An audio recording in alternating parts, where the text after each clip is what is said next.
Hello, friends. So glad you have chose to be with us today. I hope that you're indoors someplace with some air conditioning going on, or maybe God's blessed you a swimming pool. If He has, call me. I'll come over and we'll get in there together, right? Glad you tuned in. In the studio today, we have Delonzo. Yes, sir. Hey, Delonzo. How you doing, brother? I'm good. How about you, Pastor? I'm doing good, man. Nice shirt you got on there. That's our new Dallas Metro Church shirt. I like it. Very, very nice. Thank you. So, how long have you been coming to Metro? Coming to Metro, like church or just in general? No, yeah, in general. In general, I'll say probably about 10 years now, actually. About 10 years. 10 years. 10 years. That's most of your life, brother. Yeah, I'm not that old. Very young. So, when you first came, was it to a sidewalk site or to the bus ministry? Bus ministry. Okay, you rode the bus. Yes, sir. Yes, Okay, sir. so that was back when we were busing over at Keithwood originally. I remember as you got to be a teenager, though, then you... Let's go back. What did you like? I mean, what made you want to get on that bus? Well, it was really, at first, I forgot who had came knocked on my door, but it seemed interesting. So Okay. I just wanted to go. And my mama allowed me to go. And I went, and I enjoyed it. I forgot what was my first one. I think we was outside. We was outside doing something. I forgot what it was, but we was just outside and we had fun. And ever since, I've just been coming every week, since I was a kid. Yeah, that's much been part of my life, like a big part. So, have you ever been to summer camp as a kid? I know you came as a worker, but did you come as a kid? Yeah, yes, sir. We got camp coming up just in a few weeks. What do you remember about summer camp? I remember when we was in a big old church when I was a kid, the big old church out there. So this is when we had was it more kids at that point? We used to have a lot of people. I think Brother Richard, he brought kids, and then Buddy and Ruth used to bring kids, and we had our kids.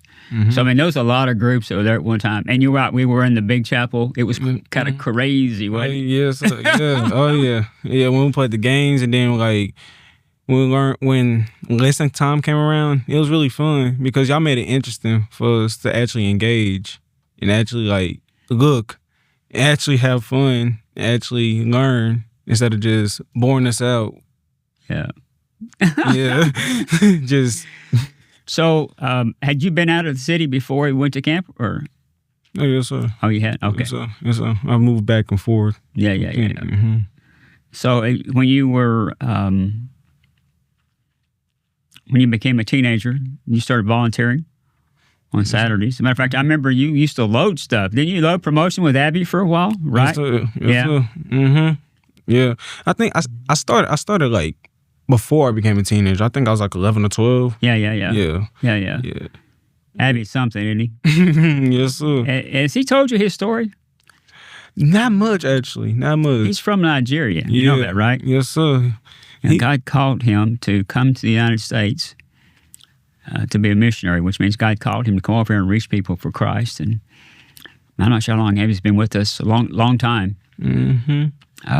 But Abby's one of those men, he doesn't overpower you with his language, but when he says something, you might want to listen. Yeah. You probably just want to hear, Yeah, it's exactly, he's heard something. Something I picked up on Abby real quick. He listens to the Lord, know. Oh, yeah. So when he's got something to say, you might want to listen because it's probably going to be something that you want to hear, right? Mm-hmm. And when he says it, oh man, it's a word. It's a real word, for real. So you went to DMY, right? DMY, yes, sir. What was DMY like for you? Well, when I went, at first we was in Keithwood, so we was in a big old gym. Yeah. So, and then this is again where there was a lot more kids. So it was a little chaotic. It was chaotic. Yeah, No, it was very chaotic. chaotic. You're right. Very chaotic. Very chaotic. But it was very fun. Very fun. So last year you graduated from high school? Yes, sir. Right. Which school did you go to? David W. Carter. Okay, Carter. Yes, sir. Okay. What was it like going to school at Carter? We could be honest. Hey, you're not gonna hurt anybody's feelings. Be honest. It was school. It was school. I mean, I'll be honest. I didn't like school growing up. I never really liked school, but I've always been an intelligent kid. Like, I had a head on my shoulders all the time.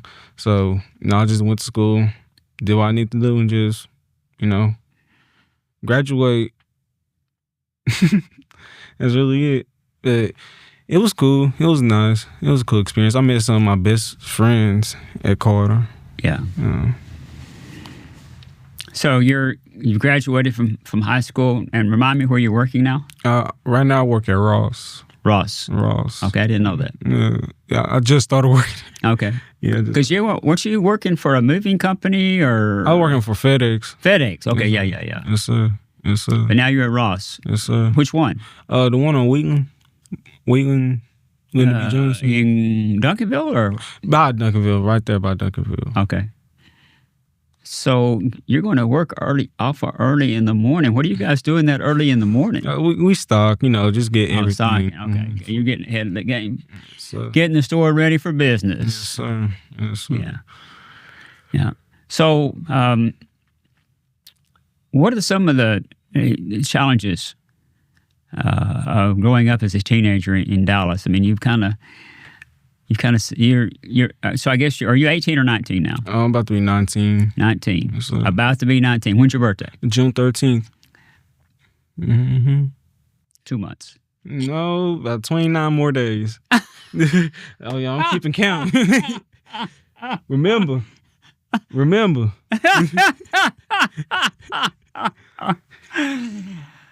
See, that tells you how much I know. I'm thinking it's April. It's actually May, right? So it is another month. Sorry.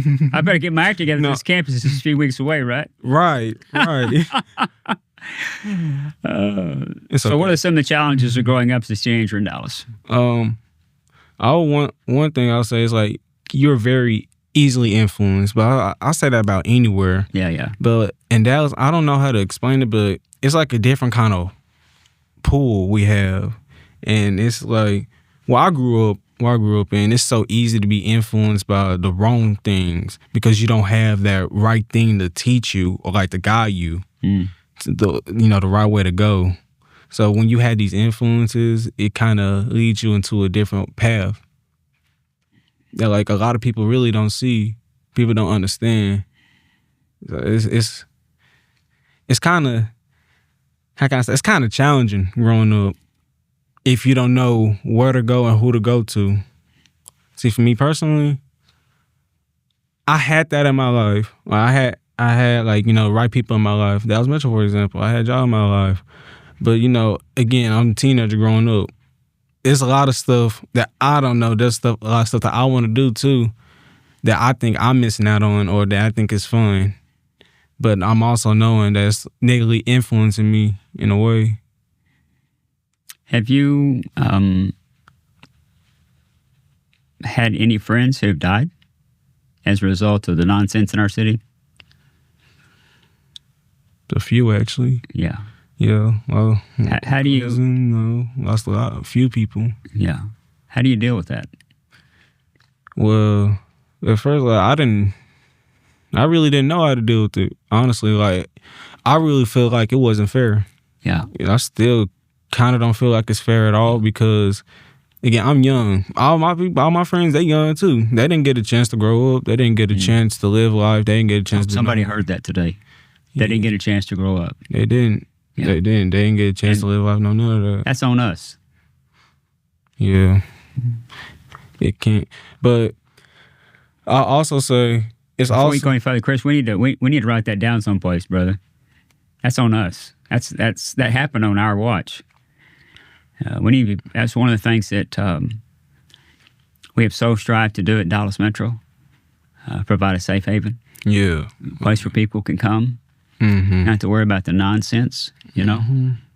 Yeah. And a place where they can come to know the Lord. If you're walking with the Lord, you have a tendency to hopefully stay away from that stuff. Right. That will take you down paths that... the problem with walking down that dark path is you don't realize how dark it is until you get on it. Right. And you don't realize that the end of the path is not what you think it's going to be. Right. And then some people really don't realize until they're like way too deep into that road. Yep. You can't turn back. You just got to keep going forward till you see the light. Yeah. That's good, brother. It's a good word. Well, a few weeks ago, we walked around the property, and we took the kids with us, and we walked around and we prayed. Were you there that Saturday when we prayed around the property? No, I wasn't there. Okay. I wish I was. It's a powerful day. Yeah, I wish I had been there too, brother. There's a pastor school that I've been a part of for a lot of years, and while I was there, I went there expecting to hear from the Lord. It's not like He can't speak to you anywhere, but He has always spoken to me at this pastor school, not because of the school, but the church where it's at. It's founded on prayer, man. I mean, so much so that the mountain behind the church is called Prayer Mountain. Think about that for a minute, So I asked the Lord while I was there, what would He have us do? And I really felt like He said, I knew we needed to pray over the property, but I was just going to have some friends, partners, people like that are watching or listening to this podcast today. Yes, sir. Have them come and pray over the property. But the Lord said, you need to invite them, but you also need to have the kids be a part of that, because this is who we're building this. Hey, Lonzo, we're building this for you, brother, and for those that are younger than you, and for those that haven't even been born yet, right? So we did that. We walked around. Chris was there, and some other friends were there. It was a powerful day, man. It was one of the girls. It was hot that day, so one of the girls looked up at her little brother and said, "Why are we walking so far?" Because they walked around the entire piece of property. Right. And her older brother said, "This is how big a church God's going to build for us." I went, he got it. He understood it. Delonzo, there's a lot of people out there that don't quite understand what the Lord's doing here. So, and the purpose of this podcast today is to get people to partner with us, to invest in people just like you, who've grown up at Dallas Metro. Why should they get involved, and why should they help us financially today? Well, man. I just backed up the truck and dumped the whole thing right there in your lap, brother. So what do you got? Honestly, though, I feel like, not even feel, it should happen, because, like, I'm living proof. I'm just saying it like that. I'm living proof. I wouldn't say like I'm the best person to ever exist, the best person to ever walk around, but Dallas Metro has definitely helped me in my walk of God. Most definitely. Because I didn't have that type of group. I didn't have that type of support group. No, none of that. Until I came to Dallas Metro. And then once I got more involved, once I started doing it more, it got better for me. Because, again, I'm getting closer to a group of people who actually love God, who actually walk with God, who's actually has a foundation on God. It helped me, because I'm looking at everybody else having their lives going on. I'm getting influenced by them, and then they're teaching me. Well, y'all teaching me the right ways of what to do, what not to do. And I said, I'm not the only kid. I'm not the only kid. Well, I'm not the only person who has been, positively affected by Dallas Metro. I've gotten. Excuse me. You're doing fine, brother. I've gotten a few stories. I've been around for a minute, so I've got a few stories from everybody around the church, and they've told me their testimonies or whatnot. And yeah, Dallas Metro is a very powerful, impactful, like, for such a small group, such a small group of team, they got the whole city coming out, trusting us with their kids, coming out, teaching them about the Lord. And it's a really great thing, because you don't really see this. Do you really see this? You don't really see no other communities, no churches really try to reach out, go all over the city to teach kids about the Lord, to get them on the right path. I personally don't see it, and I go everywhere. I go a lot of places. And it's just, Dallas Metro is it's just different. It's just different. especially from a lot of churches too. Yeah. Alonzo, I'm proud of you. I love you, friend. You too. Thank you, brother. Thank you for sharing from your heart today. Those people need to hear that, Thank y'all. and they need to see it. They need to see what Jesus has done in your life and what he wants to do in so many other kids' lives. Folks, what a great day today. I sure hope you heard Alonzo's heart. You've seen today a young man whose life has been changed for eternity. Hey, and here's the beauty. He's already given back. He's volunteering at Dallas Metro. He's just a fine young man. I'm very proud of him. And you'd be proud of having him in your church, too. So, hey, would you help us build this facility for Delonzo? Think about that just for a minute. How many think that Delonzo deserves a church that he can go to every week, that he can volunteer at every week? Think about that. That's something that most of us, if we're adults, we take that for granted. Wouldn't it be nice to have some place that Delonzo can come worship the Lord and volunteer and grow up this next generation? See, the Lord's already has raised up a generation of leaders already. You can help. You can be a part of equipping them. And this new facility is not just going to equip them, but we're not going to put them in bondage. We're going to do this debt-free. When I say we're going to do this debt-free.